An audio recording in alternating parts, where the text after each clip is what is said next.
안녕하세요.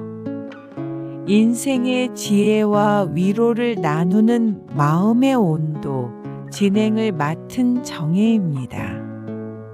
오늘 하루도 수고 많으셨습니다. 누구의 엄마로, 아내로, 그리고 또 한 사람의 자신으로 살아내느라 참 고단하셨죠. 이 시간만큼은 오직 나 자신에게 집중해 주세요. 세상의 요구와 소음에서 잠시 벗어나 내 안의 목소리에 귀 기울이는 조용한 밤이 되셨으면 합니다. 오늘 우리가 함께 나눌 이야기는 변화하는 세상 속의 고립감입니다. 요즘 이런 말 자주 들립니다. 세상이 너무 빠르게 변해서 따라가기 힘들어요. 정말 그렇습니다. 우리가 숨 고르기도 전에 세상은 이미 다음 단계로 나아가 있죠. 은행 창구 대신 스마트폰 앱이 생기고 계산대 대신 무인 기계가 서 있고 전화보다 채팅이 익숙한 세상이 되어버렸습니다. 그런데 이 빠른 변화 속에서 우리는 어느새 뒤로 밀려난 사람이 되어버린 듯한 기분을 느낍니다. 내가 부족해서가 아니라 세상이 너무 빠른 탓인데도 말이죠. 오늘은 그런 세상 속에서 서러움을 느끼신 한 분의 이야기를 함께 들어보려 합니다. 청취자 금자 씨의 사연입니다. 며칠 전 손주가 햄버거가 먹고 싶다고 해서 함께 동네 가게에 갔다고 합니다. 할머니, 여기서 터치해서 주문하는 거예요. 손주가 웃으며 말했지만 그 말이 마치 외국어처럼 낯설게 들렸답니다. 손가락으로 눌러야 하는 화면 앞에서 금자 씨는 한참을 서 있었습니다. 글씨는 너무 작고 그림은 너무 많고 메뉴는 끝도 없었습니다. 손끝이 머뭇거리는 사이 화면은 꺼지고 뒤에서는 발을 동동 구르는 소리가 들렸습니다. 그때 누군가 말했답니다.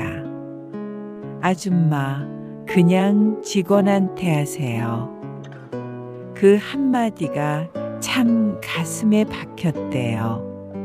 평생 가족을 위해 살림을 해오고 자식들을 키워내며 책임감으로 살아왔는데 그 순간 자신이 세상에 불필요한 사람처럼 느껴졌다고 합니다.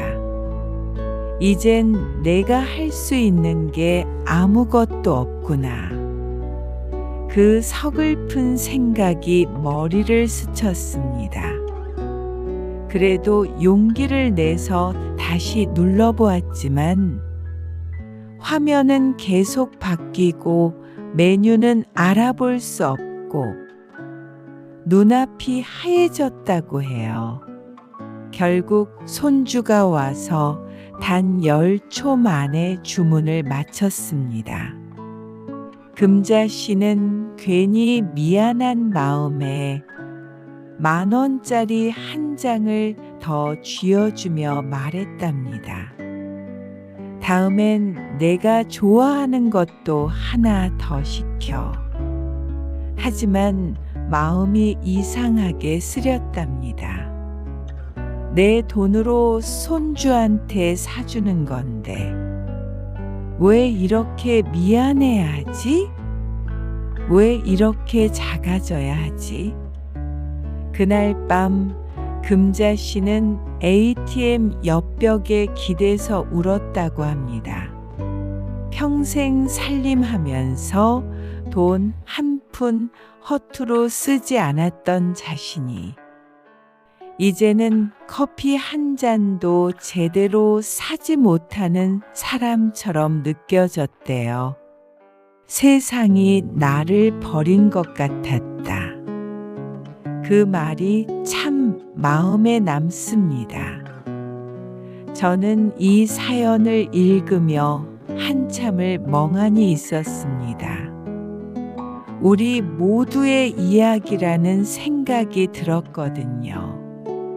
마트의 무인 계산대 앞에서, 은행에서 앱을 까세요 라는 말을 들을 때, 편의점에서 QR코드 찍으세요 라는 소리를 들을 때, 그 낯선 문장들이 마치 당신은 이제 뒤처졌어요 라고 말하는 것처럼 들릴 때가 있죠.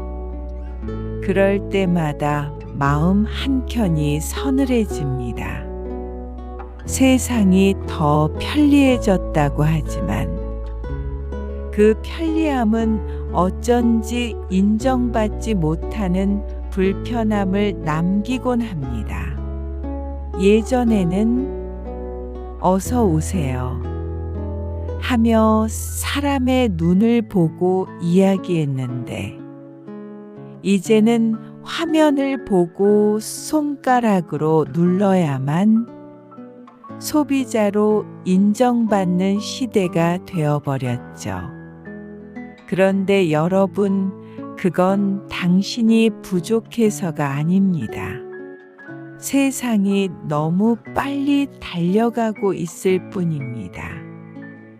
당신은 여전히 충분히 지혜롭고 세상이 만들어준 기술보다 훨씬 넓은 경험을 가진 사람입니다. 단지 그 지혜를 세상이 잠시 잊고 있을 뿐이에요. 그래서 오늘 저는 디지털 세상 속 자존감을 지키는 5가지 지혜를 나누고 싶습니다. 이건 단순히 기계를 다루는 요령이 아니라 변화 속에서 내 마음을 지키는 방법입니다. 첫째, 현금 결제, 단순한 메뉴부터 시작하기. 처음부터 완벽할 필요 없습니다. 가장 단순한 것부터 해보세요. 내가 내 돈으로 해냈다는 작고 분명한 성취감. 그 한 번의 경험이 자신감을 되살립니다. 세상이 아무리 바뀌어도 돈의 주인은 여전히 나라는 걸 기억하세요. 둘째, 소비자의 권리를 당당히 지키기. 뒤 사람의 눈치, 젊은 직원의 표정에 너무 위축되지 마세요. 그들도 언젠가 이 자리에 서게 됩니다. 제가 배우는 중이라 잠시만 기다려 주세요. 이 한 문장은 스스로를 지켜주는 가장 단단한 방패입니다. 당신은 배움의 대상이 아니라 존중받아야 할 고객입니다. 셋째, 미리 보기 학습하기. 손주가 좋아하는 가게의 메뉴판을 찍어두세요. 집에서 차근차근 눌러보세요. 이건 단순한 연습이 아니라 불안을 줄이는 훈련입니다. 당신이 두려워하는 건 기계가 아니라 낯설음입니다. 낯설음을 미리 익숙하게 만드는 것, 그것이 지혜입니다. 넷째, 손주와 내기하기. 이번엔 누가 먼저 주문 하나 내기하자. 이렇게 말해보세요. 손주에게는 놀이지만 당신에게는 경제적 주체로서의 회복입니다. 그 내기에서 이기면 꼭 커피 한 잔 사세요. 스스로에게 주는 상으로요. 5째, 직원에게 당당히 도움 요청하기. 이거 주문 좀 도와주세요. 도움을 청하는 건 부끄러운 일이 아닙니다. 그건 용기의 표현입니다. 혼자서 다 하려 하지 않아도 됩니다. 함께 배우는 세상이어야 하니까요. 이 5가지 지혜로 우리는 더 이상 눈치 보지 않습니다. 우리는 당당한 소비자입니다. 그리고 그 당당함은 단순히 물건을 사는 행위가 아니라 존엄을 회복하는 행동입니다. 금자 씨의 사연은 개인의 이야기가 아니라 우리 모두의 세대가 마주한 현실입니다. 예전에는 배움이 젊은 세대의 몫이었지만 지금은 나이와 상관없이 모두가 배우며 살아야 하는 시대가 되었죠. 그런데 중요한 건 배우는 속도가 아닙니다. 당신이 어디를 향해 배우고 있느냐, 그 방향입니다. 조금 느려도 괜찮습니다.